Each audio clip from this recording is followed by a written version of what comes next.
ಒಂದು ಮುತ್ತಿನ ಕತೆ ಬೇರೆ ಥರ ಪಾತ್ರ, ಸಿಪಾಯಿಯಲ್ಲಿ ಬೇರೆ ಥರ ಪಾತ್ರ, ಬೇರೆ ಬೇರೆ ಥರ ಮಾಡಿಸಿದ್ದಾರೆ. ನನ್ನನ್ನು ದುಡಿಸ್ಕೊಂಡಿಲ್ಲ ಅಂತಲ್ಲ. ಒಂದು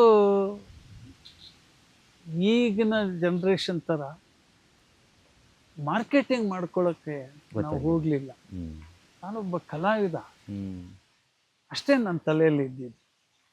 ನಮಗೆ ಕಾರಂತರು, ಜಯಶ್ರೀ ಅವರು ಇರ್ಬೋದು, ನಾಣಿಯವರು ಇರ್ಬೋದು, ಒಂದು ಕಮಿಟ್ಮೆಂಟ್ ಅಂತ ಇರಬೇಕು ಒಬ್ಬ ಆರ್ಟಿಸ್ಟ್ಗೆ ಅಂತ. ಅಂದರೆ ರಿಹರ್ಸಲ್ ಲೇಟಾಗಿ ಬರಬಾರ್ದು, ಕರೆಕ್ಟಾಗಿರಬೇಕು, ಡ್ರೆಸ್ ರಿಹರ್ಸಲ್ ಕರೆಕ್ಟಾಗಿ ಹೋಗಬೇಕು, ಅದರ ಕಡೆ ಅಂದರೆ ಆ ಬದ್ಧತೆನ ಕಲಿಸಿದ್ರು ಅವರೆಲ್ಲ. ಸೊ ಇಲ್ಲಿ ಬಂದಾಗ ನಾನು ಅದೇ ಮಾಡ್ತೀನಿ, ಇದೇ ಮಾಡ್ತೀನಿ, ಅಷ್ಟು ಕೊಟ್ಟರೆ ಮಾಡ್ತೀನಿ, ಇಷ್ಟು ಕೊಟ್ಟರೆ ಮಾಡ್ತೀನಿ ಅಂತ ನಾನು ಮಾತಾಡೇ ಇಲ್ಲ. ನೀವೇನು ಕೊಡ್ಬೋದು ಅದನ್ನು ಕರೆಕ್ಟಾಗಿ ಕೊಟ್ಬಿಡಿ ಅನ್ನೋದು ಬಿಟ್ಟರೆ ನನಗೆ ನಾನು ರೇಟ್ ಇಷ್ಟು ರೇಟ್ ಫಿಕ್ಸ್ ಮಾಡ್ಕೊಂಡಿಲ್ಲ.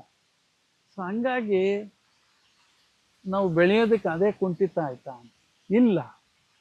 ನಾನು ಎಷ್ಟು ಜನ ಡೈರೆಕ್ಟರ್ ಜೊತೆ ಕೆಲಸ ಮಾಡೋಕ್ಕಾಯ್ತು, ಎಷ್ಟು ಜನ ಆಮೇಲೆ ಹೊರಗಡೆ ಭಾಷೆ ಡೈರೆಕ್ಟರ್ ಜೊತೆ ಕೆಲಸ ಮಾಡಿದ್ದೀನಿ. ಅದೆಲ್ಲ ನಾನು ವೆರಿ ಬ್ಲೆಸ್ಡ್, ಸುಮ್ಮನೆ ಹೇಳ್ಬಾರ್ದು. ಅಷ್ಟು ಜನ ನಿರ್ದೇಶಕರು, ಅಷ್ಟು ಜನ ಕೋ-ಆರ್ಟಿಸ್ಟು, ಎಲ್ಲರೂ ನನ್ನ ಇಷ್ಟಪಟ್ಟಿದ್ದಾರೆ. ಎಲ್ಲರೂ ನನ್ನ ಬಗ್ಗೆ ಒಂದು ಚುಕ್ಕೆ ಆ ಥರದ್ದಿಲ್ಲ, ಮನುಷ್ಯನ ಬೇಡ ಅಂತ ಅಂದಿಲ್ಲ ಯಾರು. ಇನ್ನು ಕೆಲವ್ರಿಗೆ ಬೇಸರ ಆಗಿರಿದೆ. ಯಾಕೆ ಅಂದರೆ ನಾನು ಸ್ವಲ್ಪ ಸೀನಲ್ಲಿ ಪ್ರಶ್ನೆ ಕೇಳೋದು ಜಾಸ್ತಿ. ಸರ್ ಇದು ಹಿಂಗೆ ಮಾಡಿದ್ರೆ ಏನು, ಅವ್ರಿಗೆ ಇರಿಟೇಷನ್ ಆಗುತ್ತೆ. ಸರ್ ಅಲ್ಲಿರೋದು ಮಾಡಿ ಸರ್, ಬೇರೆ ಎಲ್ಲ ಯಾಕೆ ಅಂತ. ಅಂದರೆ ಅವ್ರಿಗೆ ಈಗೋ ಕ್ಲಾಶ್ ಆಗುತ್ತೆ. ನಮಗೆ ರಂಗಭೂಮಿಯಿಂದ ಬಂದಿದ್ದೀವಲ್ಲ. ಒಬ್ಬ ಡ್ಯಾಮ್ ಇಂಜಿನಿಯರ್ ಅಂದರೆ ನನಗೊಂದು ಹೆಲ್ಮೆಟ್ ಬೇಕು, ಹೆಲ್ಮೆಟಲ್ಲಿ ಟಾರ್ಚ್ ಇರಬೇಕು, ಆಮೇಲೆ ಡೋರ್ದೆಲ್ಲ ಕೀಗಳು ಇಷ್ಟಿಷ್ಟು ಉದ್ದ ಇರಬೇಕು, ಗಂಬೂಟ್ ಬೇಕು, ಇದೆಲ್ಲ ಇರುತ್ತೆ. ಅವ್ರು ಲುಂಗಿ ಉಟ್ಕೊಂಡು ಮಳೆ ಬರ್ತಾ ಇದೆ ಡ್ಯಾಮ್ಗೆ ಹೋಗಿ ತೆಗೀರಿ ಅಂತ ಒಂದು ಮನೆ ಬೀರ್ಕೆ ಕೊಡ್ತಾರೆ. ಆಗ ನಾನು ಕೇಳ್ತೀನಿ, ಇದೇನಪ್ಪ ಇದೇನು, ಅದೆಲ್ಲ ತಂದಿರಲ್ಲ, ಆವಾಗ ತರೋಕ್ಕಾಗಲ್ಲ. ಆಗ ಅವ್ರಿಗೊಂಥರ ಈಗೋ ಹೊರಟಾಗುತ್ತೆ. ಮುಚ್ಕೊಂಡು ಹೇಳಿದ್ ಮಾಡೋಕ್ಕೂ ಹೋಗೋಕ್ಕಾಗಲ್ಲ ಅವ್ರಿಗೆ ಅನ್ನೋದು ಅವ್ರ ಮನಸ್ಸಲ್ಲಿ ಬರುತ್ತೆ. ಒಬ್ಬ ಇಂಜಿನಿಯರ್ ಅಂತಾರೆ, ಆ ಮನೇಲಿ ಒಂದು ಡ್ರಾಯಿಂಗ್ ಬೋರ್ಡ್ ಇರಲ್ಲ, ಡಿಸೈನ್ ಮಾಡಿರೋ ಪೇಪರ್ ರೋಲ್ಗಳಿರಲ್ಲ, ಏನಿಲ್ಲ. ನಾರ್ಮಲ್ ಮನೇಲಿ ಸೋಫಾಲ್ ಕೂತ್ಕೊಂಡು ಮಾತಾಡೋ ಥರ ಇರುತ್ತೆ. ನಾನು ಹೇಳೋದು, ಒಂದು ಡ್ರಾಯಿಂಗ್ ಮಾಡ್ತಾ ಇರ್ತೀನಿ, ಆವಾಗ ಹೆಂಡತಿ ಮಾತಾಡಲಿ. ಡ್ರಾಯಿಂಗ್ ಶೀಟ್ ಇರಲ್ಲ, ಡ್ರಾಯಿಂಗ್ ಬೋರ್ಡ್ ಇರಲ್ಲ, T² ಇರಲ್ಲ. ಅಂದರೆ ಸಲಕರಣೆಗಳು, ಪ್ರಾಪರ್ಟೀಸ್ ಅನ್ನೋ ತುಂಬ ಮುಖ್ಯ ಆಗುತ್ತೆ.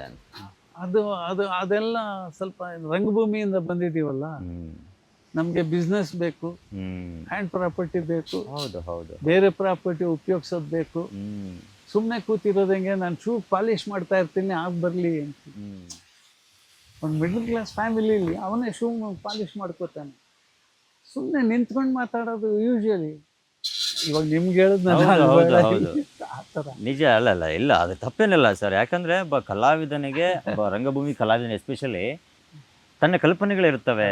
ಅಂದರೆ ಆ ಸೀನನ್ನು ತುಂಬುವಂತಹ, ಕಟ್ಟುವಂತಹ ರೀತಿ ಇರ್ತದೆ, ಹಿಂದೆ ಏನಿದೆ, ಪ್ರಾಪರ್ಟಿಗಳೇನಿದೆ ಎಲ್ಲವನ್ನ. ಯಾಕಂದರೆ ಅಂತ ಡೈರೆಕ್ಷನ್ ಟೀಮಲ್ಲಿ ಕೆಲಸ ಮಾಡಿದಂಥವ್ರು ನೀವು, ಅಂದರೆ ಅನುಭವಗಳನ್ನು ಹಂಚ್ಕೊಂತೀರಾ. ಬಟ್ ಅದೆಲ್ಲ ಒಂದು ಕಡೆ ಕೆಲವರಿಗೆ ಈಗ ಆಗಿದೆ, ಬಟ್ ಪರವಾಗಿಲ್ಲ. ಆದರೆ ತುಂಬ ಜನ ಬೆಸ್ಟ್ ಸರ್ ಮಾಡಿ ಅಂತ ಹೇಳ್ತಾರೆ.